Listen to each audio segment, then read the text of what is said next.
वाह क्या बात है, उन बच्चों की इतने दिनों की मेहनत यूं मिट्टी में मिल जाती है। अब एमा अपने पैरों पर भागने का सवाल ही नहीं उठता है और इसके साथ नॉर्मन को भी कल ही शिप किया जाएगा। डॉन, गिल्डा और रे डिस्कस कर रहे हैं कि अब आगे क्या करना चाहिए, क्योंकि उनका प्लान तो चौपट हो चुका है। रे भी ये अच्छी तरीके से जानता है और कहता है अब हमारा पहला फोकस है किसी तरह से नॉर्मन को बचाना। एमा बेड पर लेटी हुई है और नॉर्मन उसके पास है। एमा को उसकी काफ़ी चिंता है, लेकिन नॉर्मन ऐसी शक्ल बनाता है जैसे कुछ हुआ ही नहीं है। वो अब एमा के लिए पानी लेने चला जाता है और बड़े ही आराम से नल के पास आता है। बहुत मुश्किल से नल को खोलकर ग्लास में पानी लेते वक्त पता चलता है कि नॉर्मन कितना घबराया हुआ है। वो पूरी तरह से पैरालाइज हो गया है। अब हम देखते हैं कि रे एमा के पास आकर हमें नॉर्मन को यहाँ से निकालना होगा कहता है। एमा भी यही चाहती है। कुछ वक्त बाद नॉर्मन खुद को संभालने में कामयाब रहता है।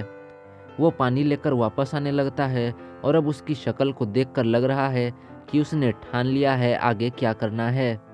वो कमरे में वापस आता है तो रे उसे बताता है कि आगे का प्लान क्या होगा। रे उसे कल भागने को कहता है।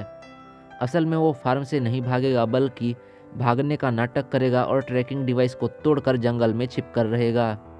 लेकिन नॉर्मन इस आइडिया को ठुकरा देता है।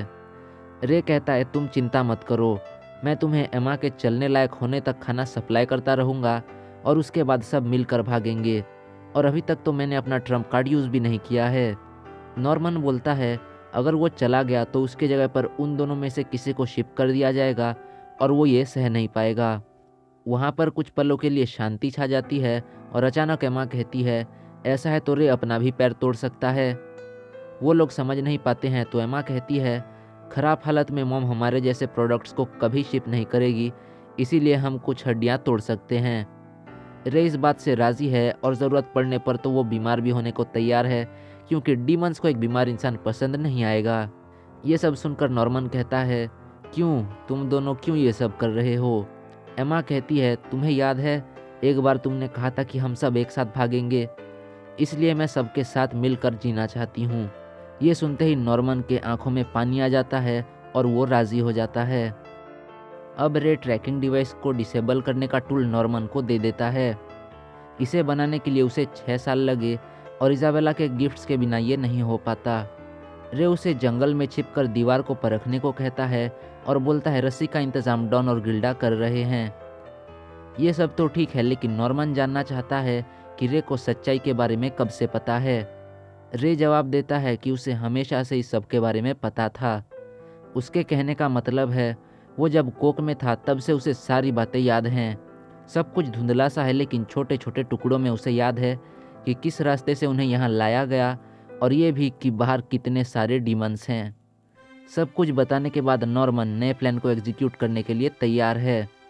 उसी रात इजाबेला बाकी बच्चों को कहती है कि कल नॉर्मन को गोद लेने वाले हैं। ये सुनते ही सभी बहुत उदास हो जाते हैं, लेकिन कुछ बच्चे उसके लिए खुश हैं और एक लड़की तो ज़ोर ज़ोर से रोने लगती है। उसके बाद रात को सब अपने अपने काम में लगे हुए हैं और गिल्डा भी अपना दिया गया काम यानी रस्सी का इंतज़ाम कर रही है। नॉर्मन को अपने टेबल में कोरोना का गिफ्ट मिलता है और वो सोच रहा है इसमें क्या है। अगली सुबह प्लान के हिसाब से नॉर्मन रस्सी लेकर भाग रहा है। इसी वक्त बाकी चारों इजाबेला के करीब हैं ताकि वो कुछ गड़बड़ी ना करे। नॉर्मन फेंस को पार करने के बाद फाइनली दीवार के पास पहुंच जाता है। वो एक बार रे के टूल को चेक कर लेता है। वो जाकर रस्सी को पेड़ में बांध देता है और रस्सी के एक छोर को पकड़कर दीवार पर भागने लगता है। नॉर्मन किसी तरह से दीवार के एज को पकड़ लेता है और खुद को ऊपर उठाने में कामयाब हो जाता है। अब उसके सामने है बहुत बड़ा जंगल जो चारों दिशाओं में फैला हुआ है और वहाँ पर हैं उनके लिए अनगिनत पॉसिबिलिटीज़। शाम हो गई है और इजाबेला नोटिस करती है कि नॉर्मन गायब है। वो अपने डिवाइस में चेक करती है तो उसके एक्सप्रेशंस को देखकर लग रहा है कि नॉर्मन सक्सेसफुल रहा, लेकिन वो मुस्कुराते हुए अपने डिवाइस को रख देती है और हम देखते हैं कि नॉर्मन वापस आ गया है। उसे देखकर बाकी सबके चेहरे पर खौफ छा गया है और ऐसा लग रहा है कि नॉर्मन नशे में है। रे बहुत गुस्सा है उसकी हरकतों पर और नॉर्मन कहता है एक बार मेरी बात तो सुन लो। रे उसे छोड़ देता है और नॉर्मन शांति से थोड़ा सा आगे जाता है। वो पलट कर कहता है, वहाँ पर एक खाई है, दीवार के परे एक असीम खाई है।